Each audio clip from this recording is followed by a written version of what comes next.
네, 오늘은 해석하기에 섹션 7.1의 두 번째 내용인데요. 아마 미적분학 시간에서도 다 배웠을 컴패리슨 테스트라는 것과 리밋 컴패리슨 테스트의 내용, 예제, 그리고 증명도 해보도록 하겠습니다. 그 전에 수렴하는 급수의 대표적인 그리고 아주 기본적인 성질을 먼저 설명할 건데요. 정리 7.1.1입니다. 시퀀스가 두 개 있네요. AK, BK 그리고 각각에 대한 인피니트 시리즈가 이렇게 정의가 되어 있고 둘 다 수렴하고 그것의 수렴 값은 알파와 베타라고 쓰도록 하겠습니다. 이때 이 상수 C에 대해서 한 시퀀스에다 C를 곱하더라도 여전히 수렴하고 이것의 그 수렴 값은 C 알파가 되고요. 두 개의 합 역시 수렴하고 그것의 수렴값도 이렇게 더해진다. 우리가 다 알고 있는 내용인데요. 증명을 간단하게 해보려고 하는데 증명이 거의 비슷해서 두 번째 것만 해보도록 하겠습니다. 일단 지금 시퀀스 AK, BK가 있는데 우리가 결국 인피니트 시리즈의 수렴성을 보이기 위해서는 그것의 파셜 썸을 계산해야 되니까 AK에 대한 파셜 썸을 SN, BK에 대한 파셜 썸을 TN이라고 쓰겠습니다. 그러면 이제 이 조건으로부터 SN의 극한은 알파이고요. TN의 극한은 베타다. 여기까지는 정의입니다. 이때 이것에 대한 n이 무한대로 갈 때 극한 요 값이 수렴하느냐를 계산해야 되는데 요 값은 뭐냐면 우리 위에서 정의했던 SN 더하기 TN이 되거든요. 그런데 우리가 1학기 때 배웠던 수렴하는 두 시퀀스의 합은 역시 쪼개진다. 우리가 2장에서 배웠던 것 같습니다. 그래서 SN은 알파로 수렴하고 TN은 베타로 수렴하니까 수렴값은 알파 더하기 베타로 수렴하는 거죠. 그래서 이 값을 알파 더하기 베타라고 이렇게 쓸 수 있습니다. 그러면 이제 오늘 그 강의의 제목이었던 컴패리슨 테스트라는 것과 리밋 컴패리슨 테스트를 설명해 보도록 하겠습니다. 일단 정리 7.1.2에서 컴패리슨 테스트를 먼저 설명하겠습니다. 조건이 두 가지가 있는데요. 일단 두 시퀀스 모두 다 넌 네거티브, 그러니까 음수항은 없다라고 우리가 생각을 하도록 하겠습니다. 그리고 이제 두 번째 조건이 더 중요한데요.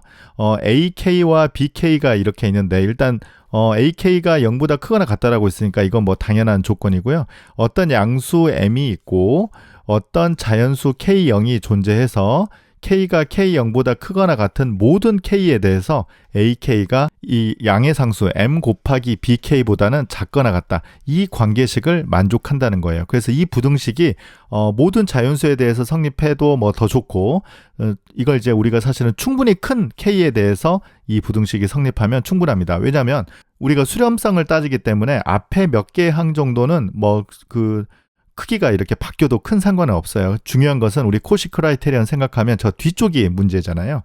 그래서 이제 이 부등식이 성립하면 A번이 중요하죠. 더 큰 것이 수렴하면 즉 시그마 K는 1부터 무한대까지 BK가 우리가 이제 넌 네거티브일 때만 이렇게 쓰자고 했었어요. 그러니까 이 급수가 수렴하면 AK의 급수도 수렴한다는 뜻입니다. 이 M은 그렇게 크게 중요하지 않습니다. 그리고 이제 A번에 대우명제를 생각하면 이게 발산이면 발산이다. 그러니까 큰 게 수렴하면 작은 게 수렴하고 작은 게 발산이면 큰 게 발산이다. 그래서 A번만 증명하면 B번은 바로 나오는 겁니다. A번을 한번 증명해보죠. 우리가 지난 시간에 공부했던 코시 크라이테리언을 활용하면 너무 쉽게 증명할 수 있습니다. 자, 일단 임의의 양수 엡실론이 주어져 있습니다. 이때 우리가 이제 시그마 BK가 수렴하니까 이걸 이제 코시 크라이테리언을 그대로 써볼게요.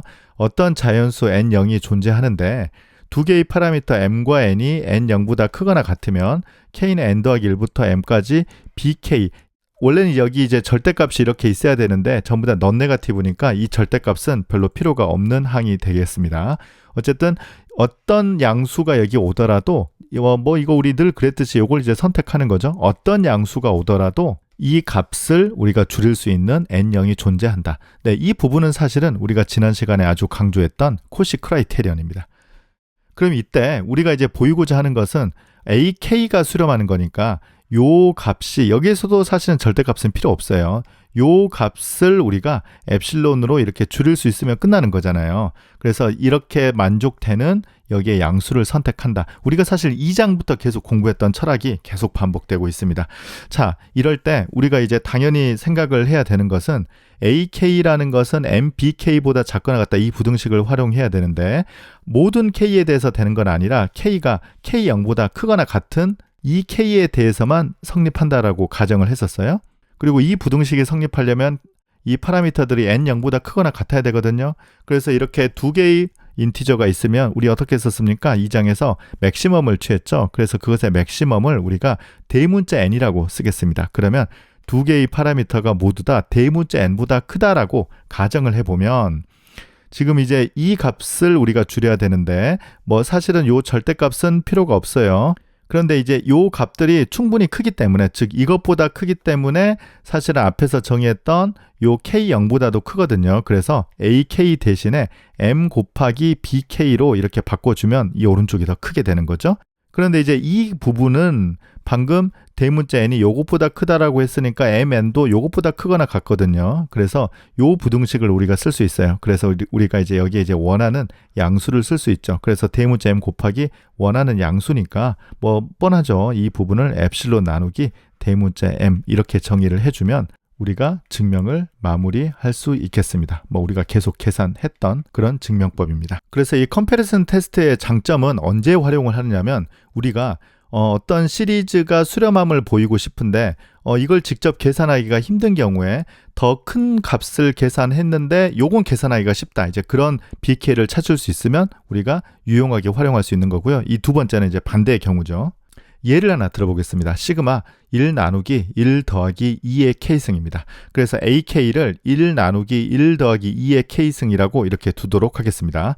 그런데 뭐 이걸 판단을 잘 해야 돼요. 이게 수렴할지 발산할지를 사실 판단을 잘 해서 A번을 쓸지 B번을 쓸지를 잘 결정해야 되는데 아마 2의 K승분의 1이 수렴하니까 이 BK를 이렇게 한번 두도록 하겠습니다. 그러면 AK와 BK를 살펴보면 분모가 보면요. 이것보다 이게 분모가 더 작으니까 전체 값은 이게 더 크거든요. 그래서 AK보다는 BK가 크거나 같고요. 사실은 뭐 등호는 뭐 별로 중요하지 않습니다. 그리고 AK는 넌 네거티브예요. 그래서 이건 이제 모든 자연수 K에 대해서 이렇게 성립합니다. 이때 요 BK를 다 이렇게 더했을 때 이게 수렴해야 돼요. 이게 만약 발산하면 이거 망하는 거예요. 이제 잘못 선택한 겁니다. 시그마 K는 1부터 무한대까지 이걸 이제 계산을 해보면 우리가 지난 시간에 했던 것처럼 그리고 고등학교 때부터 배웠던 무한등비 급수죠. 이건 이제 수렴합니다. 2분의 1이 절대값이 1보다 작기 때문에요. 그래서 이제 이쪽이 수렴하니까 컴패리슨 테스트 아까 A번이죠. 컴패리슨 테스트 첫 번째에 의해서 이 왼쪽 시리즈가 수렴한다는 걸 결론을 내릴 수 있겠습니다. 두 번째 보겠습니다. K 나누기 3의 K승 같은 경우를 보죠. 지금 이걸 이제 또 AK라고 이렇게 두는데요. 사실은 열심히 해보면 이건 이제 파셜썸을 계산해서 고등학교 때 아마 해왔을 텐데요. 지금 여기에서는 그렇게 파셜썸을 구해서 하지는 않고 일단 컴패리슨 테스트를 활용하는 방법에 대해서 예를 든 것입니다. 이건 조금 어려운데 한번 볼게요. BK를 1 나누기 2의 K승이라고 한번 둬 보겠습니다. 그러면 AK가 큰지 BK가 큰지 이건 별로 감이 아직은 안 잡히는데요. 이걸 한번 계산해 볼게요. K가 무한대로 갈 때 AK 나누기 BK를 한번 계산을 해 보겠습니다. 그러면 이 값은 어떻게 되냐면 K가 이렇게 있고요. 정리해서 써보면 이 분모 부분이 2분의 3의 K승 이렇게 되는 걸 알 수 있어요. 그런데 이건 이제 직관적으로 보면 우리가 지금 이건 이제 시퀀스인데요. 우리가 함수로 보자면 위에는 지금 x가 되고요. 지금 여기는 1보다 더 큰 a가 있고 이렇게 x 이렇게 되거든요. 그러니까 a는 지금 1보다 큰 값이에요. 그러면 뭐 직관적으로 볼 때 리밋 이렇게 해서 x가 무한대로 갈 때 뭐 이런 느낌이거든요.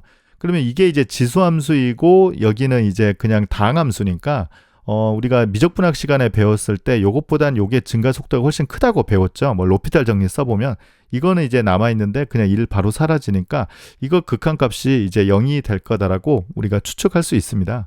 그러니까 그런 것처럼 이 시퀀스도 이게 극한이 0이 되는 것 같은데요. 그것의 근거는 우리가 1학기 때 조금 어려운 내용이었던 것 같아요. 정리 2.2.6에서 n의 알파승 나누기 pn승, 뭐 p는 1보다 크고 알파는 뭐 임의의 실수일 때요. 이게 이제 0으로 간다는 것을 우리가 증명했었거든요. 그래서 이 내용을 활용을 해보면 이 극한값이 0인 걸 알 수 있어요. 그래서 뭐 지금 와서 요거 뭐 증명을 다시 읽어보고 그럴 필요는 없습니다. 어쨌든 뭐 요 정리를 이렇게 활용하겠습니다. 그때 정리 2.2.6에 꽤 여러 개 대여섯 개의 수식이 있었는데 그 중에 하나입니다. 자, 그러면 이 시퀀스가 0으로 수렴하기 때문에 요거 정의를 한번 그대로 써볼게요. K가 무한대로 가니까 뭐 임의의 양수 엡실론에 대해서니까 그걸 1이라고 잡겠습니다. 자연수 K0이 존재해서 K가 K0보다 크거나 같으면 지금 원래 이제 이 부분을 어떻게 써야 되느냐면 AK 나누기 BK의 극한이 0이니까 이걸 우리가 임의의 양수로 줄일 수 있다. 그 양수를 우리가 1 이렇게 잡는 거거든요. 그런데 이제 이게 모두 다 양수니까 부등식을 이렇게 썼어요. 그래서 BK를 이쪽으로 넘겨보면 AK가 BK보다 작은데 K가 충분히 큰 K에 대해서 이 부등식이 성립하더라. 이 형태가 이제 어떤 형태가 됐습니까? 아까 했던 컴패리슨 테스트에 이런 이제 조건이 됐어요. 이 대문자 m은 1입니다. 그래서 이제 거의 다 왔는데요. 지금 이 조건이 됐으니까 아까 컴패리슨 테스트 첫 번째 걸 또 활용해 보려면 이 BK에 대한 합이 수렴하면 AK에 대한 합도 수렴한다 이렇게 결론을 내릴 수 있는데 다행히도 BK는 여전히 이게 무한등비 수열이잖아요. 그래서 요것이 수렴하기 때문에 컴패리슨 테스트 A번 A에서 요게 수렴한다 이렇게 결론을 내릴 수 있겠습니다. 네, 사실 이 부분이 이제 조금 어렵죠. 네, 그래서 컴패리슨 테스트는 이렇게 부등호를 이렇게 자꾸 보여야 되니까 수학에서 이 부등호가 좀 어렵잖아요.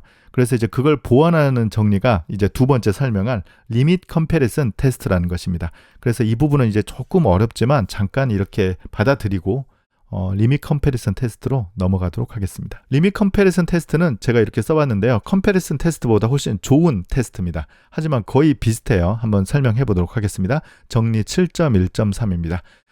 똑같습니다. 두 개의 넌네거티브 시퀀스가 있는데요. 가정이 아까 같은 경우는 부등호가 있었잖아요. 그런데 이번에는 이런 극한값이 있습니다. an 나누기 bn. 지금 넌네거티브니까 일단 분모는 0인 것은 다 빼고 생각을 해야 될 것 같아요. 그래서 an 나누기 bn의 극한을 계산을 했을 때 요건 이제 극한이 존재한다라고 가정하는 것입니다. 극한이 존재한다고 가정을 하고 그 극한을 L이라고 쓰겠습니다. 근데 둘 다 양수니까 L은 0보다 크거나 같다. 음수는 절대 나오지 않죠. 그러면 두 가지 경우가 생기겠죠. L이 0보다 크거나 아니면 L이 0이거나 이렇게 나올 수 있습니다. 그러면 이제 재밌는 게 두 개가 약간 달라요. 첫 번째는 이 극한값이 존재하기만 하면 이 시리즈가 수렴하는 것과 요 시리즈가 수렴하는 것과 필요 충분 조건이다가 일단 첫 번째 A번입니다. 그래서 이게 수렴하면 요게 수렴하고 또 요게 발산하면 요게 발산하고 서로 같은 운명체인 거죠. 두 번째는 약간 헷갈려요. L이 0이다라고 하면 이 극한이 0이 되면 한쪽만 성립해요. 그러니까 즉 분모에 있는 게 수렴하면 분자가 수렴한다. 반대는 안 됩니다.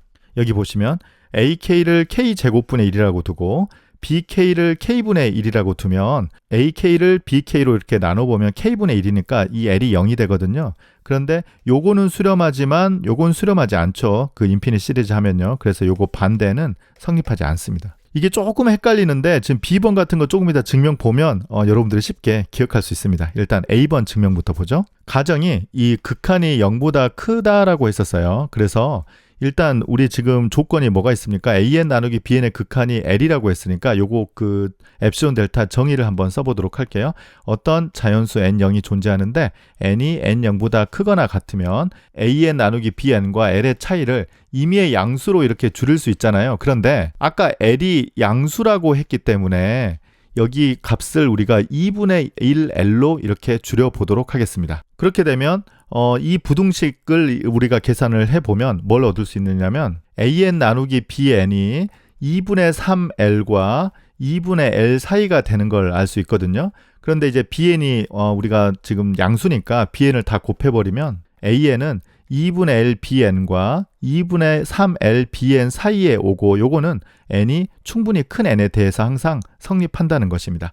그래서 이렇게 부등호가 두 개가 있기 때문에 앞서 우리가 공부했던 컴패리슨 테스트를 두 번이나 이렇게 활용할 수 있는 조건이 됐어요.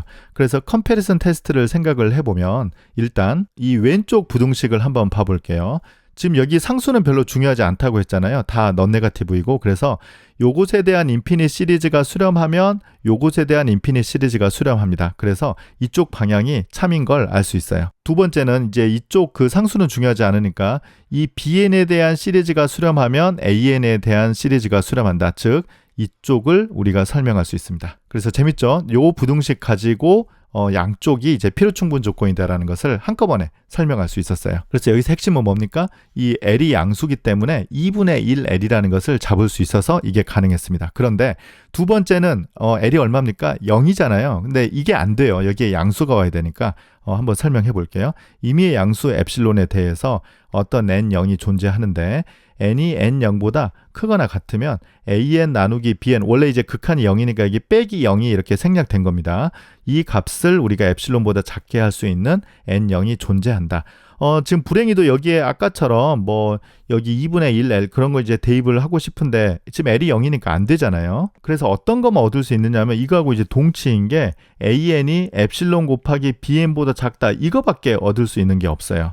그래서 이렇게 해보니까 이것도 이제 상수고요. 뭐 엡실론 대신에 1 이렇게 넣어도 뭐 큰 상관은 없습니다. 뭐 이거 없어져도 상관없어요. 그러면 요것에 대한 시리즈가 수렴하면 요것에 대한 시리즈가 수렴한다. 네, 이 방향만 우리가 얻을 수 있다는 것이지 반대는 얻을 방법이 없다는 것입니다. 그리고 반대는 아까 카운트 에그젬플이 이렇게 있었기 때문에 어차피 안 돼요. 네, 그래서 A번, B번 증명이 거의 비슷한 것처럼 보이지만 지금 제가 이렇게 표시해 놓은 요 두 부등식이 약간 달라서 B번은 한쪽 방향은 설명할 방법이 없다는 것입니다. 자, 그러면 아까 K 나누기 3의 K승 요거 이제 다시 한번 좀 설명해 볼까 하는데요. AK를 K 나누기 3의 K승이라고 놓고 아까처럼 BK를 1 나누기 2의 K승이라고 이렇게 두겠습니다. 이번에는 요 극한만 한번 계산을 해볼게요. AK 나누기 BK 극한을 계산해보면 아까 얘기했던 것처럼 이거 극한이 0이 되거든요. 그러면 조금 전에 이제 그 증명했던 리밋 컴패리슨 테스트에서 두 번째잖아요. 그러면 이 분모에 있는 게 수렴하면 분자가 수렴한다는 거잖아요. 요게 수렴하면 요게 수렴하는데 다행히 요게 이제 수렴하는 거죠. 그래서 요게 수렴이니까 요게 수렴이다. 네, 그렇게 결론을 내릴 수 있겠습니다. 그래서 아까 그 했던 거하고 비교를 해보면요. 막 엡실론 델타 해가지고 막 이런 거 다 사라졌어요. 그러니까 여기부터 여기까지는 리밋 컴패리슨 테스트에서는 이제 필요가 없고 네, 바로 이렇게 결론을 내릴 수 있는 거죠. 사실은 이 부분이 우리 리밋 컴패리슨 테스트의 증명에 포함되는 과정이긴 합니다. 마지막으로 하나 더 해볼게요. 굉장히 복잡하네요. AK가 루트의 K 더하기 1 나누기 2K 세제곱 더하기 1인데요. 이거 파셜섬 계산하는 건 뭐 불가능해 보입니다. 이때 이제 BK를 어떻게 놓을 거냐면 이걸 이제 그 대략적으로 그 오더를 생각을 해봐요. 이게 1차고 3차니까 이거 대충 나눠보면 분모가 2차가 더 큰데 루트가 있으니까 K분의 1 정도로 아마 그 크기가 비슷해 보입니다. 그래서 BK를 K분의 1이라고 놓겠습니다. 그러면 AK 나누기 BK를 계산을 해서 보면 이제 K제곱이 안으로 들어가니까 이렇게 되고요. K가 이제 무한대로 갈 때 이게 수렴하나 봤더니 이제 루트 2분의 1이거든요. 근데 이제 여기가 이제 수렴하기만 하면 두 개가 동치라고 했었어요. 그래서 AK와 BK의 이제 운명은 뭐 같은 운명인데 시그마 BK는 뭐 지난번에도 설명했지만 K분의 1은 발산입니다. 그래서 시그마 AK 역시 발산이다 라고 결론을 쓰면 되겠습니다. 자, 그래서 오늘은 미적분학 시간에 배웠던 컴패리슨 테스트와 리밋 컴패리슨 테스트를 이제 설명을 해봤는데 내용은 뭐 미적분학 때 배웠던 거와 똑같지만 요 증명법은 우리 이제 코시 크라이테리언이나 아니면 뭐 리밋 컴패리슨 테스트는 컴패리슨 테스트를 활용해서 증명했었죠. 그 증명은 한번 보지 않고 쓸 수 있도록 연습을 했으면 좋겠습니다. 네, 그러면 오늘 강의 마치겠습니다. 감사합니다.